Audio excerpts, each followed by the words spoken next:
Madame, Monsieur, bonsoir et merci de votre fidélité. Merci de nous rejoindre sur CCTV pour ce rendez-vous du week-end. Ce rendez-vous va se focaliser sur le Parlement, plus précisément l'Assemblée nationale. Nous allons passer en peigne fin les différentes activités de l'Assemblée nationale, mais aussi de certains de ses élus au niveau de cette chambre législative. Et sans peut-être mettre de côté l'actualité, vous le savez, elle est économique, on parle des chiffres, mais aussi elle est sociale, mais aussi sécuritaire dans la partie est du pays. Notre invité de ce soir, Ogi Kalonji, il est député national, élu de la circonscription électorale de la Tchangou, ici dans la ville de Kinshasa, mais il est également président du réseau de jeunes parlementaires, de l'Assemblée de la République. Monsieur le député, bonsoir et bienvenue. Bonsoir Serge Kabongo. Bref présentation, est-ce qu'il y a des choses à ajouter? Il n'y a rien à ajouter. Je suis le président du réseau des jeunes parlementaires. Je suis vice-président aussi de la sous-commission énergie au niveau de l'Assemblée nationale. On vous appelle aussi M. Terjon, c'est comme ça? On m'appelle M. Terre Jaune, on m'appelle les warriors de Terre Jaune. Bon, on ne peut que s'en réjouir. Merci beaucoup, honorable. On va parler actualité, sinon c'est à l'Assemblée nationale. Vous avez suivi ces débats généraux autour du rapport de la CENI. Vous en êtes sorti satisfait?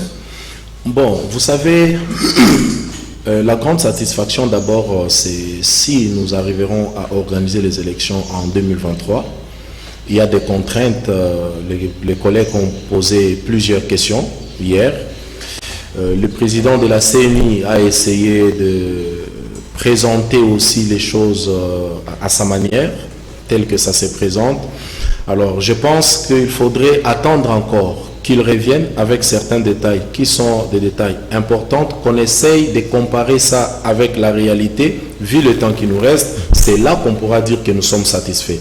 D'emblée, comme ça sera prématuré de faire un jugement. Est-ce que vous êtes d'avis pour ou contre ceux qui pensent que d'abord les réformes et on désigne les animateurs après, ou soit on désigne les animateurs et les réformes viennent après? Parce qu'aujourd'hui, on a comme l'impression que la responsabilité est sur vous, députés nationaux, vous êtes à l'Assemblée, et que tout partira de l'Assemblée pour que nous puissions avoir ces élections peut-être à temps.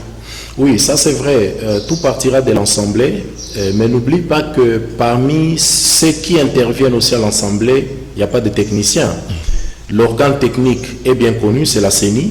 Je pense qu'il faudrait qu'on attende que la CENI nous donne son point de vue, parce que toutes ces préoccupations ont été posées. La CENI sait que le parlementaire, les députés voudraient bien qu'on puisse privilégier les réformes.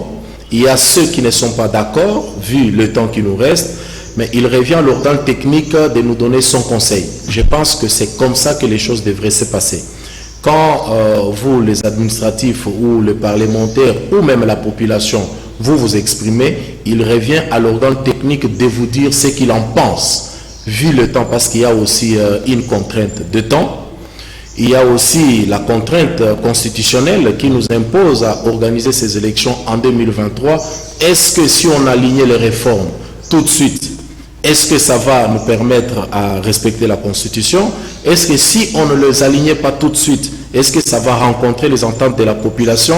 Je crois qu'il revient à cet organe technique de nous conseiller et nous pourrions nous y mettre. Très bien, merci beaucoup, honorable. Parce qu'il n'y a pas de loi électorale parfaite dans le monde. Même aux États-Unis, il y a des élections contestées. On a eu des réformes depuis 2006, après la transition, et jusqu'à aujourd'hui, 3-4 lois électorales. Qu'est-ce qui rassure que la prochaine loi électorale ne va pas amener des contestations après les élections?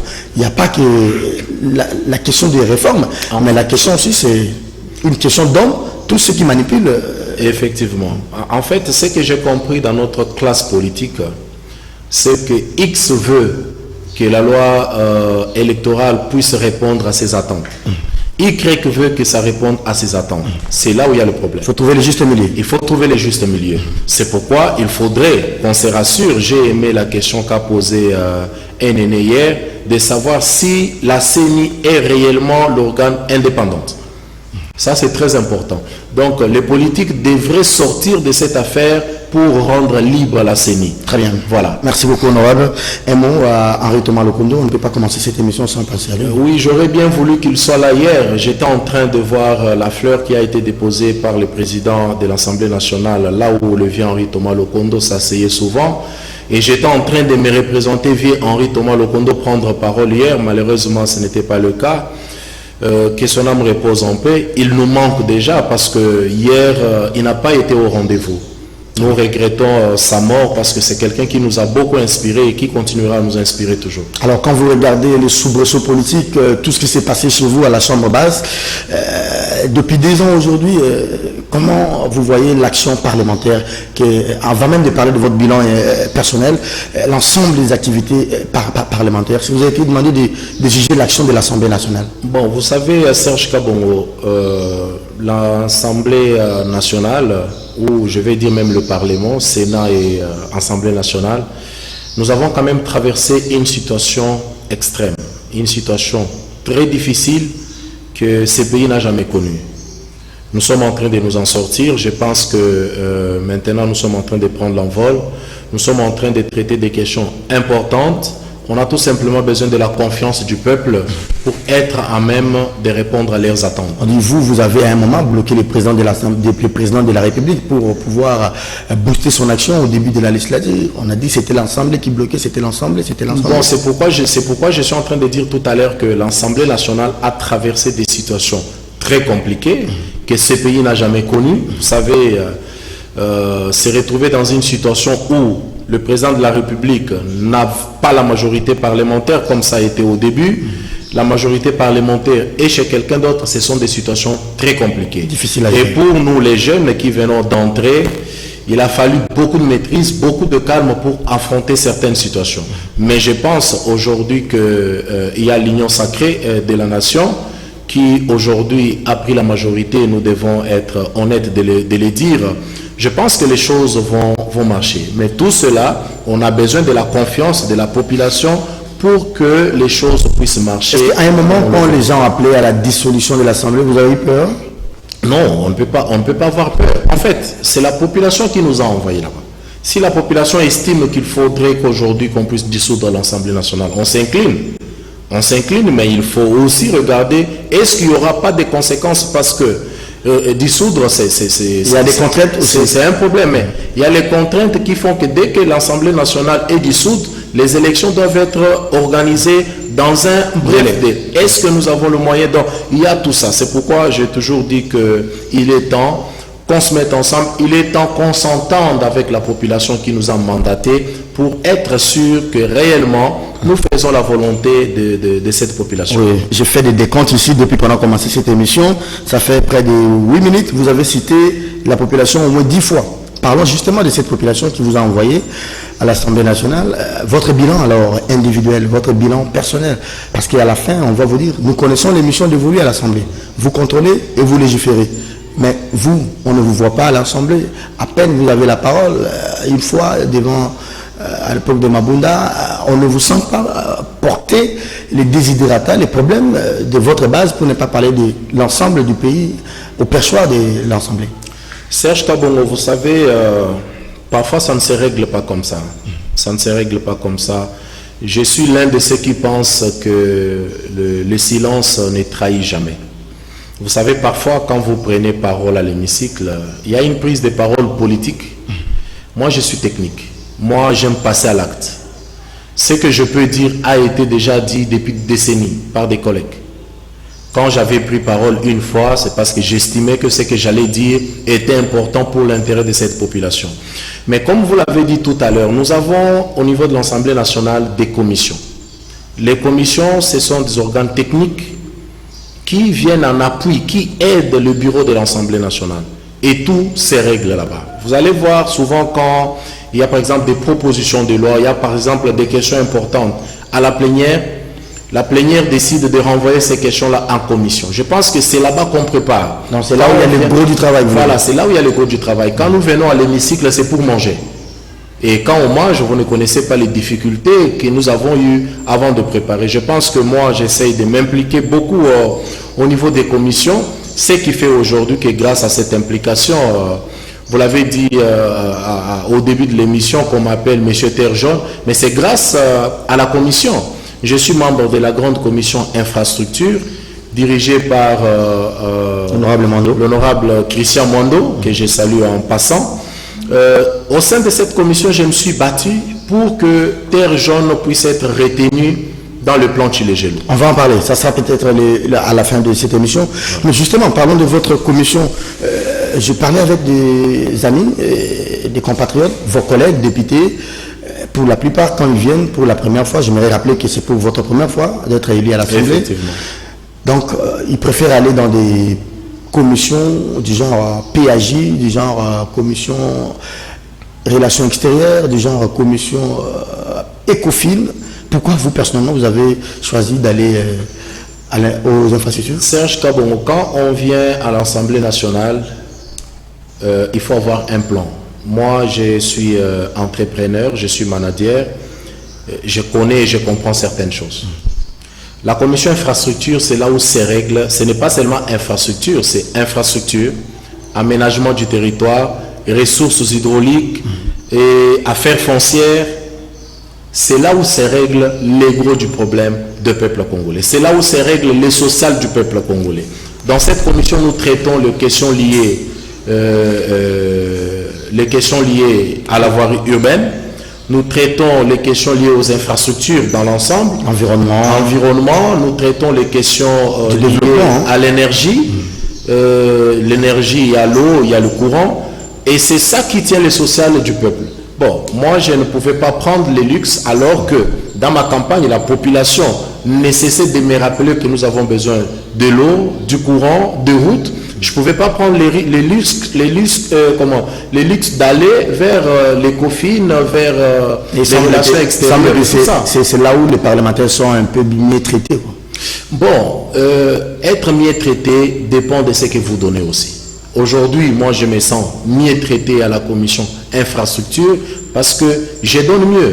Être mieux traité, je ne parle pas de l'argent. Non, je parle du retour que j'ai après le travail que j'ai fait. Quand vous posez le problème, il est résolu. Quand vous posez le problème, et si vous êtes sérieux, persévérant dans ces problèmes-là posés, le problème sera résolu. Alors, monsieur Guy Kalonji, attendez, on fait juste une petite parenthèse.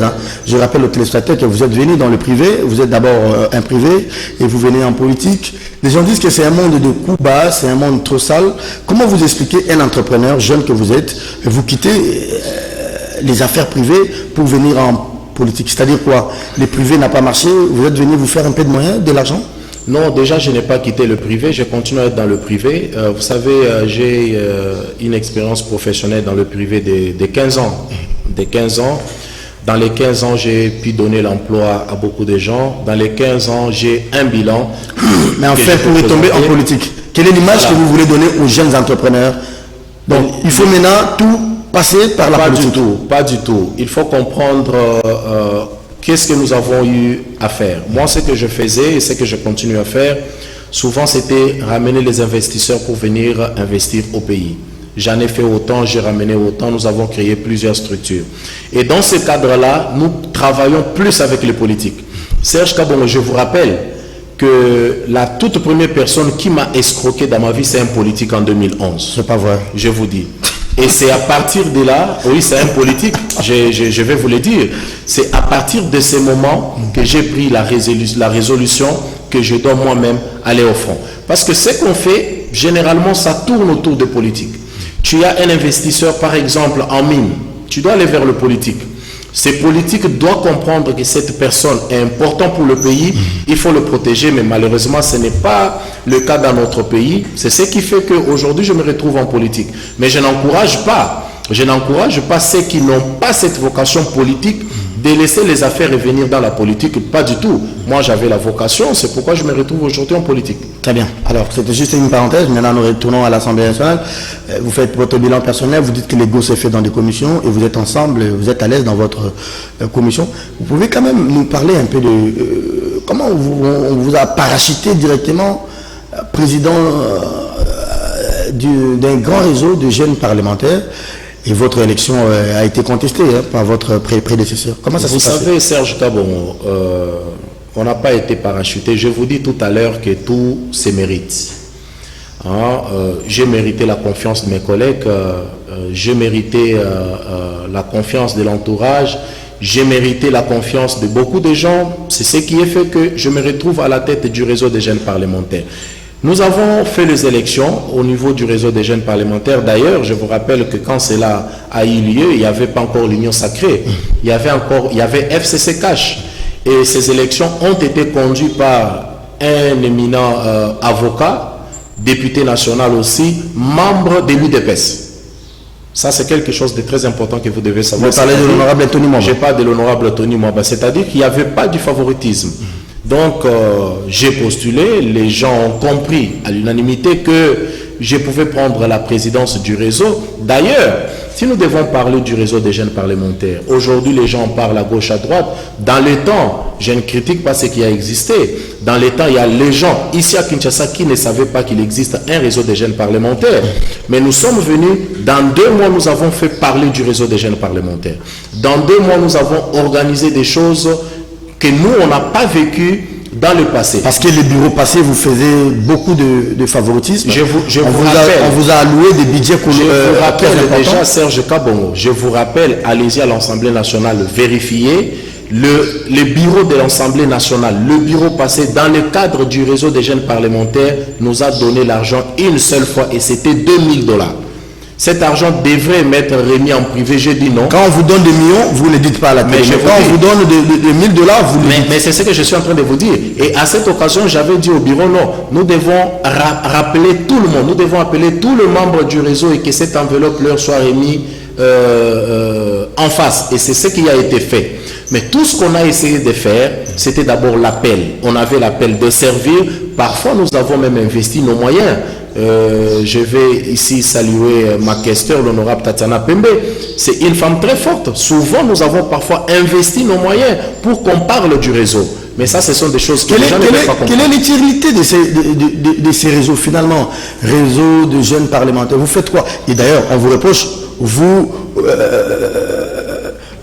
profitez de ce poste de président des jeunes des réseaux pour aller frapper dans telle porte, pour aller demander ou aller solliciter telle faveur. Hein? Non, avant de répondre à cela, Serge Kabongo, les 2 premières semaines du réseau, nous avons fait la ronde de certaines ambassades qui nous ont invités, de certains organismes. J'ai amené les membres de mon bureau. On nous a dit quelque chose à l'ambassade de France. C'est à vérifier. Et c'est pour la toute première fois que nous voyons les réseaux être organisés ainsi. C'est pour la toute première fois que nous voyons le membre du réseau entourer leur président. Et ils ont ajouté pour dire, d'ailleurs... Ça, c'est vraiment votre... comme à vous-même. Non, j'ai dit c'est à vérifier. J'ai dit bien c'est à vérifier. J'étais accompagné des collègues, je n'étais pas seul. Donc, vous avez l'occasion de vérifier. Allez-y, vous comprendrez que c'est vrai. Alors, on nous ajoute pour dire, c'est pour la toute première fois, depuis des années qu'on a toujours voulu, nous les diplomates, rencontrer un bon nombre de jeunes parlementaires. Ça n'a jamais été le cas. Donc, c'est ce qui veut dire que j'étais très ouvert. Je continue à être très ouvert. Nous avons la vision pour ce que nous sommes en train de faire. Moi, je n'ai pas bénéficié d'une remise-reprise. Je n'ai pas bénéficié d'une orientation quelconque par ceux qui ont géré les réseaux. Je n'ai pas bénéficié, mais nous avons réussi à prendre l'envol. Je pense que c'est cela. On n'utilise pas, on n'exploite pas à notre titre à la tête du réseau pour toquer des portes à gauche, à droite. Je vous informe déjà que j'ai une carrière professionnelle dans le privé de 15 ans. C'est-à-dire que j'avais la possibilité de toquer où je voulais et j'ai toujours été reçu avec respect et avec honneur. On est à la tête du réseau, c'est pour servir, c'est ce que nous sommes en train de faire aujourd'hui. Vous apportez quoi dans le travail parlementaire, ces réseaux-là? Si pas aller truander les ministres, aller truander les diplomates, qu'est-ce que vous apportez de nouveau dans la marche de l'Assemblée nationale? Vous savez, nous sommes en train de travailler, comme on le dit toujours que la jeunesse c'est l'avenir de demain. Moi j'ai toujours cru que la jeunesse, nous sommes l'espoir d'aujourd'hui. Pour bien prendre les règnes, pour bien représenter cette population qui nous attend, parce que les générations vont changer. Aujourd'hui, les gens qui nous dirigent ont déjà peut-être 80 ans, 70 ans. C'est cette jeunesse qui doit les remplacer demain. Comment ils vont remplacer si on n'est pas préparé aujourd'hui? Nous sommes en train de travailler pour être à mesure de remplacer l'autre génération correctement demain. C'est vraiment ça le travail que nous sommes en train de faire. En passant, vous saluez quand même la nomination du Premier ministre, un jeune qui remplace un vieux. C'est exactement ça. D'ailleurs, nous sommes en train de nous préparer dans le cadre du réseau des jeunes parlementaires. Nous allons le rencontrer, le Premier ministre, pour lui dire de ne pas se précipiter. Comme il l'a dit lui-même l'autre fois. Parce que s'il se précipite, comme les gens à gauche, à droite, gouvernement aujourd'hui, gouvernement demain, s'il se précipite et qu'il échoue, on va dire, vous voyez les jeunes que nous avons confié la primature. Donc pour nous, qu'ils le prennent tout son sang-froid, qu'ils prennent son temps, qu'ils ne se laissent pas faire par les politiques. Honorable, parlons quand même de cette jeunesse, parce que vous êtes jeune, moi je suis jeune, le Premier ministre également, bien s'il y a eu des petits bobos à l'Assemblée avec la composition du bureau. On vous dit, les vieux comme les Mosso, excusez-moi de les citer, les Kengo, les Atundu, les autres, ils n'ont pas bien géré. Je sais qu'on dit, hein, moi je ne le confirme pas sur ce plateau, il faut donner de la place aux jeunes. Mais je peux vous citer 2, 3, 4 jeunes qui ont géré ce pays, mais je vais encore préférer les Kengo, les Tambou-Mwamba que certains jeunes. Nous avons des vieux qui réfléchissent comme des jeunes, mais vous avez des jeunes qui réfléchissent comme des vieux. Serge Kabongo. Donc la jeunesse, c'est un état d'esprit, c'est moi, pas... je pense qu'il y a un problème d'abord d'humilité. Vous savez, parce que vous l'avez cité tout à l'heure, le président Bosso, c'est un sage, c'est les cheveux blancs. Nous avons eu, il est le président de mon groupe parlementaire. J'ai eu l'occasion et la chance de l'approcher régulièrement. C'est vraiment, il incarne la sagesse. Alors, là où se pose le problème, c'est si les jeunes, on commence à s'éloigner de ces vieux. On ne sait pas apprendre. C'est ce que je dis toujours. Les quelques fois que j'ai rencontré le président Bosso, je lui ai dit, président, vous avez intérêt à encadrer les réseaux des jeunes parlementaires. Parce qu'on a besoin que ces réseaux puissent profiter de votre sagesse. Ça, c'est très important. Dès que vous le faites, ça sera un pari gagné. Demain, même si tu t'en allais, tu vas dire je m'en vais en paix parce que j'ai préparé le réseau des jeunes parlementaires. Demain, tu seras heureux de voir un certain Kalonji par exemple, de voir un Anumbemba quelque part, de voir Tatiana Pembe, de voir Bon Soleil, de voir tous ces collègues-là te remplacer demain au perchoir. Mais tu ne seras pas heureux si tu vas nous voir fabriquer des choses que toi, tu ne nous as pas appris. Je pense qu'il y a un problème d'humilité et aussi, il y a aussi l'orgueil dans les chefs de nos vieux, de nos anciens, qui n'aimeraient pas approcher la jeunesse. Merci. C'est très important. Je pense que nous devons avoir cette collaboration pour mieux apprendre et mieux représenter le pays demain. Vous êtes élu de la ville de Kinshasa avant même de prendre l'autre volet de notre émission. Ça vous fait quoi quand vous circulez aujourd'hui dans la ville de Kinshasa, élu de la capitale, Kinebopeto, quel rapport avec les autorités, Gentini Ngobila, mais aussi l'Assemblée provinciale? Je vous ai vu à la tête d'une commission des élus de Kinshasa. Quand il y a eu clamé public dans l'affaire de 100 jours, vous avez fait la ronde. Et récemment, je vous ai encore vu avec certains de vos collègues, Eliezer, Tamboué, pour aller à Bukangalonzo. C'est aussi dans le cadre de votre travail. Vous savez, c'est comme je le dis toujours, nous avons un mandat du peuple et chaque fois que notre population se plaint, nous avons l'obligation de tout arrêter, aller pour résoudre le problème de la population. Oui, Kid Bopeto, vous voyez vous-même ce qui se passe sur la ville, mais je pense aussi, parce que nous avons eu à approcher le gouverneur, la ville traverse aussi des difficultés énormes, nous devons l'admettre, il n'y a pas de moyens. Il n'y a pas de moyens. On crée des moyens. Hein. On ne vient pas à la tête d'une grande ville comme Kinshasa pour se plaindre. Non? Il faut tourner les méninges. Il y a des contraintes importantes. On a échangé avec le gouverneur. Il a essayé de nous montrer son plan. Je crois qu'il y a aussi la politique au niveau central qui essaye de freiner certaines choses. Il nous a montré son plan. Nous essayons de lui accorder encore un minimum de doute. On sait qu'il va réaliser son plan. On n'est pas là pour tout critiquer. Nous devons encourager, nous devons pousser la personne à bien faire. Je pense que le timing qu'il nous avait donné pour qu'il réalise son plan est en train d'expirer, il reste encore 3-4 mois, nous allons revenir pour lui dire, est-ce que tu as pu réaliser ce que tu t'attendais, les différents contacts que tu as eu dans le monde pour rendre la vie de Kinshasa propre, mais là, ce n'est pas le problème. Nous avons été dans l'enquête de 100 jours. Vous savez, l'enquête de 100 jours, vous avez appris, la population n'était pas très confortable avec la circulation due aux sautes-moutons. Les sautes-moutons ont créé une situation catastrophique dans la ville de Kinshasa. Chez moi, à la Tchangou, par exemple, moi j'avais le temps de m'arrêter dans des différents sautes-moutons la nuit, mais les gens, quelqu'un peut descendre de la voiture vers Mayanjili, il fait les pieds, s'il vous plaît, jusqu'à Kingasani.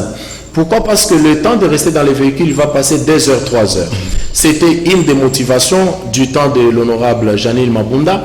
Elle nous avait envoyé en mission pour aller comprendre qu'est-ce qui se passe réellement. Parce que le retour, c'était depuis tant que peuple tozo souffrir. Nous sommes allés dans cette délégation de D10 conduit par l'honorable Jean-Marie Lukulasi, que je salue. Nous sommes allés, nous nous sommes rendus compte que il y avait des petits problèmes à gauche, à droite. Nous avons fait notre proposition.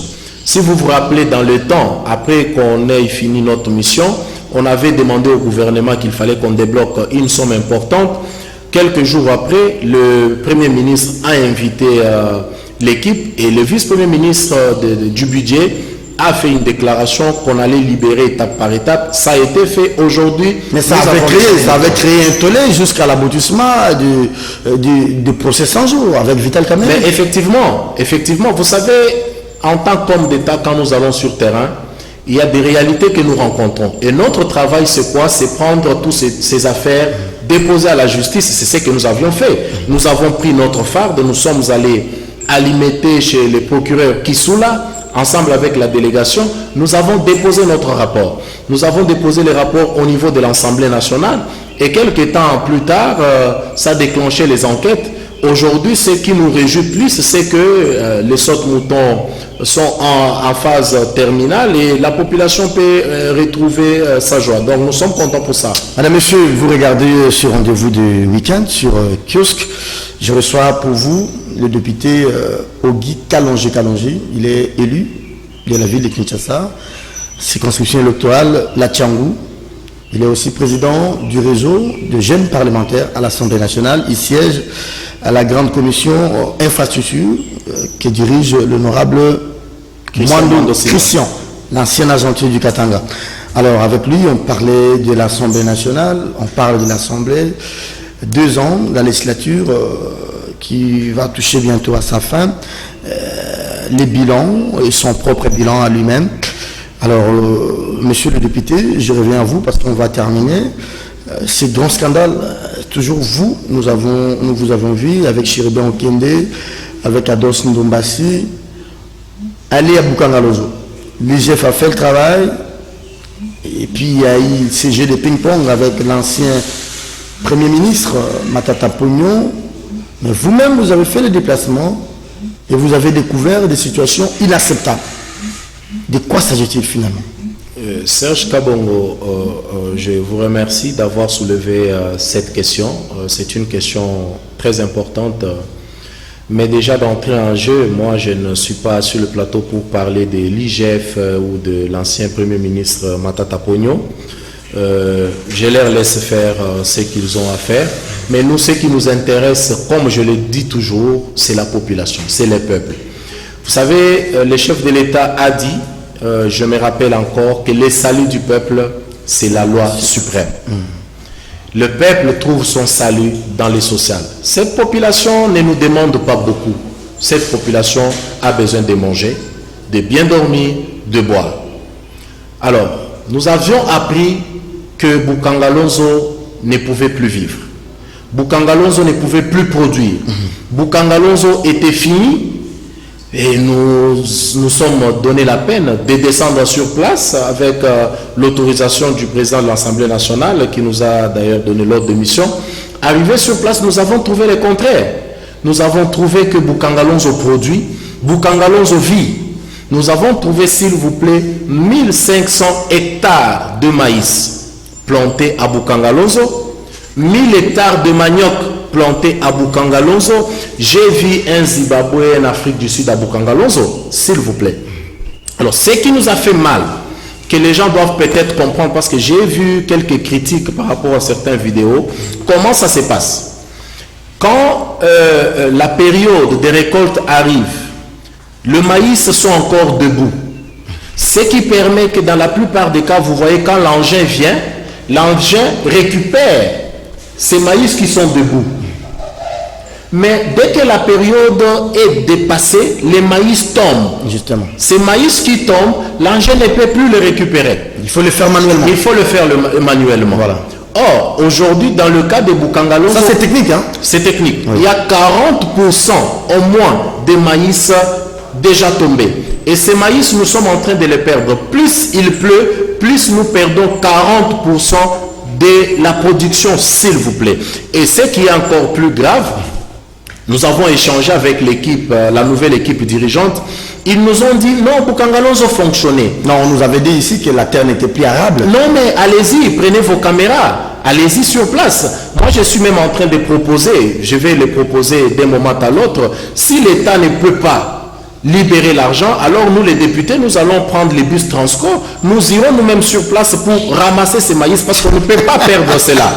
Mais ce qui va vous étonner, Serge Kabongo, oui, c'est que nous avons découvert qu'il y aurait des gens, nous détenons les documents, nous réservons la primaire au président de l'Assemblée nationale, il y aurait des gens qui ont signé les accords. Il y a des documents qui existent. Un, c'est un mémorandum, comme on appelle en anglais, un MOU, qui existe. Il y a aussi une joint venture. Donc, d'un individu qui a engagé l'État congolais avec une firme canadienne pour produire du cannabis, autrement appelé les Djamba. Ces documents existent. On va les créer à Bukangalonzo. Alors, si nous essayons de comprendre les choses, nous pouvons nous dire, est-ce que tout le bruit qu'on a fait pour dire que Bukangalonzo ne pouvait plus produire, la terre de Bukangalonzo n'était plus arabe, est-ce que ce n'était pas pour soutenir la thèse Djamba, la thèse cannabis? S'il vous plaît, il y a quand même, vous avez dit 1500 hectares pour le maïs. Mais il est quand même prévu quelque part pour planter les cannabis ou bien... Non. Je voudrais que vous puissiez bien me comprendre et que les téléspectateurs nous comprennent aussi. Oui. On a vendu Bukangalonzo. Les documents que nous détenons, c'est-à-dire que Bukangalonzo est parti. L'État congolais détient dans ces documents-là 40% de parts et la firme canadienne détient 60%. Donc on n'a plus besoin de maïs, on a maintenant besoin de Djamba. Voilà, et chaque fois qu'on produit les Djamba et qu'on exporte ça sur les 40% de l'État congolais, l'État perd 10%, c'est-à-dire l'État va bénéficier que de 30%. Mais qu'est-ce que nous avons à voir dans Djamba, Serge Kabongo? Pendant que le maïs sont en train de pourrir... S'il vous plaît, vous êtes député national, j'aimerais que vous puissiez être sûr dans ce que vous dites. C'est inadmissible que vous puissiez avancer des propos pareils à la télévision. Je vous dis donc, tout à l'heure... On met de côté les maïs, les gens ne mangent plus. Effectivement, c'est ça le contenu. Pour cultiver maintenant les cannabis. C'est ça le contenu du document que nous détenons, que nous allons remettre au président de l'Assemblée nationale. Vous savez, lui, il ne blague pas. Ah oui. En tout cas, le président Bosso ne blague pas. Il va exposer cela au grand jour et ces gens-là vont être poursuivis. Il y a des signatures dans ces fameux documents. Nous allons chercher à ce qu'on puisse mettre au grand jour ces gens, ces ennemis. C'est ces gens-là qui sont en train de saboter l'action du chef de l'État dont il a dit, je répète encore, que le salut du peuple, c'est la loi suprême. Le peuple trouve son salut dans Bukangalonzo. Le peuple trouve son salut dans ce qu'on lui apporte pour manger. Mais les petits politiques faibles d'esprit pensent qu'aujourd'hui on peut se faire toute la richesse du monde et voir le peuple mourir. Nous, on ne peut pas laisser faire cela. Très bien. 15 minutes nous séparent de la fin de cette émission. On va aller chez vous, dans votre circonscription électorale, c'est-à-dire la Tchangou. Vous avez fait le bilan de votre activité parlementaire. Maintenant, on va parler de vous, de vos actions. Moi, je vous ai vu quelque part à l'étranger. Je suivais les reportages pendant la Covid ou les Covid de l'année dernière, au mois d'avril. Vous distribuiez des vivres. Je me dis, un député qui commence à distribuer des vivres, alors ce monsieur-là n'a pas sa place. Serge Kabongo, nous avions distribué les vivres parce que il y a eu d'abord une conviction personnelle. Ce sont des choses que j'aime faire, que je fais toujours. Mais au-delà de ça, les chefs de l'État avaient parlé. Vous savez, Un chef de l'État a une vision. Le chef de l'État ne peut pas tout faire. Il revient à nous, les acteurs politiques, de saisir la vision du chef de l'État et mettre cela en pratique. Le chef de l'État veut lancer l'appel à la solidarité. Ah oui. C'est-à-dire que si tu as 2 pains chez toi que tu veux manger, jetez un demain, prends un, donne à celui qui en manque. C'est la démarche que tu donnes aussi à l'autre. Voilà, c'est ça ce que nous avons fait. Et d'ailleurs, ce travail-là nous a valu une reconnaissance. J'ai vu un documentaire Afrique dont on a pris une action marquante dans tout le pays africain par TV5 Monde. Ils ont produit un documentaire que moi j'ai eu la chance de regarder 1 mois après. Je ne savais pas que ça existait. Et en voyant cela, j'étais très content. Je me suis dit alors, il y a les gens qui observent le travail que nous sommes en train de faire. Donc c'est ça ce travail-là. On n'est pas député seulement pour voter des lois, rester en commission. Non, on est aussi député pour donner sourire aux autres. Je l'ai dit toujours, comme mon père me l'a toujours répété, qu'être millionnaire ne signifie pas avoir les billets en banque. Être millionnaire, c'est donner le sourire aux autres. C'est donner le sourire aux plus vulnérables. C'est dans ce cadre-là que nous avons pris le plaisir de distribuer des vivres, de distribuer tout ce qu'on a fait. Mais au-delà de ça, on ne s'est pas arrêté à distribuer les vivres. Si vous venez à la Tchang, vous verrez que j'ai des centres de formation. Vous le faites dans le cadre de la fondation ou bien comme parlementaire? Bon, je l'ai fait dans le cadre de la fondation. J'ai existé dans la fondation depuis 2013 avec CREJ. Comme vous savez, le secteur privé, il y a trop de discrétion. Je ne voulais pas me révéler au grand jour, au-delà de tout ce que j'ai pu faire. Mais en tant que politique, la population m'a demandé qu'il fallait qu'il y ait cette fondation qui existe depuis 3 ans. C'est dans ce cadre que nous avons ces centres de formation où on apprend l'esthétique aux jeunes filles mères, l'informatique aux jeunes garçons, la coupe et couture et tout ça. Et ils apprennent cela gratuitement. Au jour d'aujourd'hui, nous avons plus de 300 jeunes filles mères qui sont en train de bénéficier de cette formation-là. Nous prenons tout en charge. Les tissus, les machines à coudre. Et ce qui est avantageux, c'est qu'à la fin de la formation, on leur remet et le brevet et une machine à coudre pour être sûr que notre action va continuer. Pour rester seulement toujours à la Tchangou, il y a un problème qui se pose. La Tchangou n'a pas d'eau potable. Qu'est-ce qu'on pouvait faire en tant qu'élite du coin? Aller voir la régie des eaux pour poser le problème. J'ai vu effectivement la régie des eaux. Je vous rappelle que dans ma commission, en tant que vice-président de la sous-commission, c'est énergie et ressources hydrauliques. La régie des eaux est parmi nous. Nous sommes en train de travailler, nous sommes à pied d'œuvre pour que la régie des eaux puisse résoudre. Mais en attendant, il y a des solutions à moyen terme qu'on devrait trouver. Nous avons mis du forage à terre jaune. On s'est battu toujours dans le même cadre. Aujourd'hui, il y a du courant. On s'est battu, nous sommes allés loin. Nous nous sommes impliqués dans le programme du chef de l'État nommé Chile Gelou. Nous avons une route. Terre jaune a été retenu dans ce programme. Donc, je peux m'en réjouir et je peux dire que mon bilan pendant les 2 ans est largement positif. Justement, pour terminer, parlons de ce bilan. C'est vrai qu'il y a des bandes fontaines, c'est vrai que vous avez été pour que les courants soient rétablis. Parlons de Terre jaune, ça fait polémique aujourd'hui entre vous et certains de vos collègues. C'est maintenant quoi?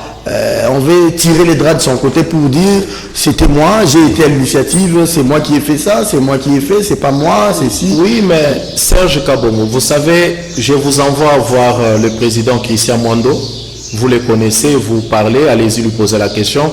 Je vous invite d'ailleurs, ça je dois le faire, dès que nous reprenons à siéger... Il ne faut pas dire à la télé, ne pas le faire, sinon je reviendrai à la télé. Mais effectivement, dès que nous reprenons à siéger en commission, je vais vous inviter avec votre caméra, vous allez participer à la commission et vous allez poser la question à tous les membres de la commission infrastructure qui est le père de Terre jaune. Mais au-delà de ça, j'ai ici avec moi, comme je ne voulais plus aborder cette question, j'ai ici avec moi le rapport, ça s'appelle les réponses de son Excellence, Monsieur le Vice-Premier ministre, ministre des Infrastructures et Travaux publics aux questions des honorables députés membres de la commission. C'est-à-dire quand nous sommes en commission, nous nous posons les questions, le ministre vient nous répondre. Ça ne se fait pas dans la plénière. Hein? Mais effectivement, ça ne se fait pas, ça c'est très technique. Et je vous invite d'aller vérifier dans les annales de l'Assemblée nationale où vous allez trouver que dans cette commission, j'ai posé la question au vice-premier ministre, ministre des infrastructures, concernant Terre Jaune. J'ai dit au ministre, non mais cette population a besoin d'avoir d'abord le courant. Je pose la question au ministre. Non, ici c'est d'abord le courant. Je pose la question concernant le quartier Impasse à Terre Jaune. Peut-être que vous allez passer cela à votre caméra. Et le deuxième problème que je pose concernant les courants, c'est que la population est tellement pauvre qu'ils ne pourront pas affronter le carte prépayé. Il faudrait trouver des mécanismes pour que ceux qui ont la possibilité d'affronter les cartes prépayées prennent en charge cette population qui est vulnérable. Ça, c'est à la commission. Ça, c'est à la commission. Et du coup, mon problème ou ma proposition a été retenue. Aujourd'hui, nous avons le courant à Terre Jaune. Mais pour revenir à ce qui concerne la route, vous verrez ici la réponse du vice-premier ministre, ministre des Infrastructures, où sur place, les instructions ont été données au directeur général AI. Là, c'est tout de suite quand l'ancien directeur a été arrêté pour qu'il fasse la descente. Et c'est avec moi que cette descente a été faite. Et depuis lors, les notables ne m'ont pas laissé en paix. C'est chaque jour qu'ils écrivaient, c'est chaque jour qu'on allait rencontrer les autorités avec eux. Mais bon, j'étais quand même étonné de voir de passage que les collègues sont en train de réclamer la paternité. Moi, ça ne m'étonne pas. Je sais que les politiciens, certains des politiciens médiocres, sont habitués à dormir, manger quand quelqu'un d'autre travaille. Mais bon, vous vous permettez de sortir, aller commencer à faire du bruit. Un collègue écrit une correspondance. Il écrit au conseiller spécial dans le cadre de 100 jours. Bon, c'est une correspondance qui n'a pas jeté le nom, c'est une correspondance qui n'a pas d'en-tête. La correspondance a été écrite le 4 avril 2019, mais l'accusé de réception que j'ai sur cette correspondance date du 2 avril, donc 2 jours avant que lui n'écrive la correspondance. Donc, vous commencez à vous discuter maintenant la paternité de ces travaux, ou bien vous devriez, comme élu de Kinshasa, élu de la Tchangou ou élu de la République, de travailler pour le bien-être de la population. Non, je pense que Serge Kabomo, nous devons d'abord aider ces élus-là qui pensent que les autres doivent travailler pour vous et vous venez pour récupérer la paternité. Donc vous récoltez sans Nous devons le rappeler que aider les chefs de l'État, c'est que chacun doit faire sa part. Le chef a lancé une vision, nous devons récupérer cela. Chacun prend 2%, 3%, 5%. Nous allons pour matérialiser la vision du chef de l'État. Vous profitez de votre position comme vice-président au sein de cette sous-commission pour maintenant faire pression sur le VPM, sur les patrons de la DG, on ne fait pas pression. Pour que les gens viennent travailler dans votre fief. On ne fait pas pression. Ce n'est pas seulement dans notre fief. Vous utilisez votre position au sein de la sous-commission. Mais c'est d'abord la raison majeure. La raison pour laquelle nous sommes dans les commissions, c'est pour poser les problèmes de la population. Ah oui. C'est ça la raison majeure. C'est que quand vous êtes là, nous posons le problème de la population. Merci beaucoup. Cher monsieur, il n'y a pas du courant tel endroit, il n'y a pas la route tel endroit, ainsi de suite. D'ailleurs, j'ai pris mon téléphone, j'ai appelé une collègue élue de Founa pour lui dire, nous avons traité les problèmes de telle route, la route à verte. Oui. Je préfère que tu puisses continuer à faire le suivi. Au-delà de cela, j'ai reçu les notables de Mongafula qui sont venus me voir pour que je plaide pour eux parce qu'il y a le ravin qui est en train de compliquer les choses là-bas. Nous serons là-bas la semaine prochaine avec les collègues. Donc, on n'est pas seulement focalisé à la Tchangou, nous sommes en train de faire le travail partout. Vous faites tout ça là avec quels moyens? Mais nous avons la parole, nous avons le pouvoir que nous a donné cette population. Ce qu'on a à faire, c'est être sérieux, reconnaître d'abord qu'on est envoyé, on est élu du peuple. Ce n'est pas pour rester chez nous, c'est pour travailler. Dès que nous sommes conscients, mais là, vous n'êtes pas en campagne électorale précoce, non hein? Non, mais je ne peux pas être en campagne électorale. Je suis en train de répondre aux promesses faites à cette population. Mais un député ne construit pas les routes. Un député ne peut pas construire les routes, non. Oui. Il y a l'exécutif qui est là pour construire les routes. Vous pouvez plaider. Mais un député peut plaider. Parce que le député est entre l'exécutif et la population. La population n'a pas la possibilité d'aller vers l'exécutif. Bien que je vais quand même remercier le VPM Willy Ngopos et l'actuel directeur général de l'OVD qui, pour la toute première fois, a accepté de recevoir une population qui vient lui réclamer ce droit.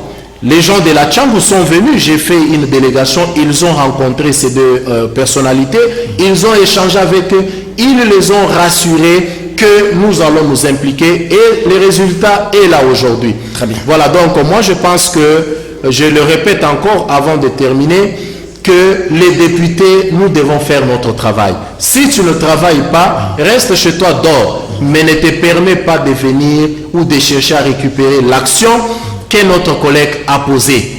Parce qu'il en vaut de ta propre crédibilité. Très bien. Voilà. Merci beaucoup, Ogi Kalonji. Je sais que vous êtes aussi dans un caucus de députés élus de la ville de Kinshasa, hein, avec Godard Motemona comme votre aîné. Effectivement. Je pense que dans ce cadre-là, vous avez le temps aussi de faire des descentes dans les différentes circonscriptions ici, dans la ville de Kinshasa, parce que même chez nous à Kitambo, une fois, j'ai filmé, et vous m'avez même interpellé pour dire, Serge, vous devez faire attention sur l'avenue Bandundu, cette érosion risque même de déranger toute l'avenue. Merci à vous, mais tiens, vous ne savez pas que Terre Jaune, hein? Non, nous sommes aux amis de Matapoumou, Siforco, vous allez vers quartier 3, hein? Vous savez, nous sommes en train de travailler, nous avions un plan que nous sommes en train d'exécuter. On ne peut pas s'éparpiller, comme on dit, trop embrasser, s'embrasser mal. Nous avons fini avec Terre Jaune, nous continuerons à encadrer ce qu'on a déjà fait. Nous nous préparons pour que rien de ce qui a été fait soit saboté par cette population. Maintenant, nous allons aller dans d'autres coins. Je suis serviteur, je vais servir la Tchangou, j'aime la Tchangou.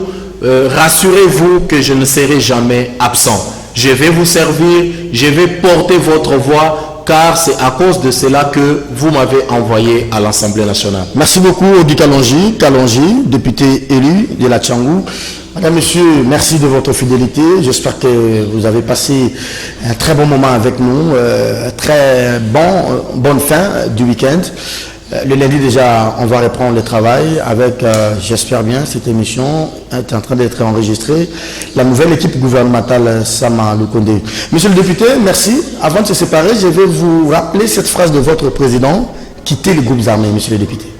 Oui, nous continuons à insister. Il y a une commission qui sera mise sur pied où on demande si, c'est au conditionnel parce que le président lui-même l'a dit, si ils sont là dans les groupes armés, ils doivent quitter. Merci beaucoup. Mais de toutes les façons, il y a une commission qui est en train de faire la lumière sur tout ça parce que la population de Beni ou Butembo ou à l'est du pays doit vivre paisiblement. Madame, Monsieur, cette émission est terminée. J'aimerais vous dire que c'est l'unique émission qui a une grosse équipe technique. Je ne sais pas pourquoi, je me demande. 2 réalisateurs pour un seul magazine, plus de 4 exploitants, 3 caméramens, je vous dis, vous avez compris. C'était une façon peut-être d'honorer les warriors des Torts jaunes, comme merci on appelle beaucoup. toujours. Merci beaucoup, monsieur l'honorable. Merci à vous. On se retrouve la semaine prochaine pour un autre numéro de votre magazine. Au revoir. Merci.